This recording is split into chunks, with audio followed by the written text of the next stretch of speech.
Qızlar, necəsiz? Sindraul yenə hər zamanki kimi yeməkdən öncə miqallerimizi içəcək. Miqaller həm boynun uzanmasına nə mane var, onu aradan qaldırır, həm qurd parazitlərdən təmizləyir, həm də ki saçda problem varsa, üzdə yağlılıq, qara nöqtələr və s. kimi problemlər varsa, hamısını aradan qaldırır.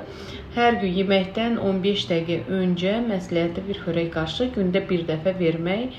Mən 2 ay ərzində verəcəm, özüm də içirəm, çox bəyənirəm. Bədəndə cürbəcür xallar, ondan sonra bədənin ağ ləkələr yaranması, qırmızı xalların yaranması, saçda kəpək olması, tökülməsi, uşaqlarda da, böyüklərdə də yağlılıq 0 yaşdan 999 yaşa kimi hər kəs olar.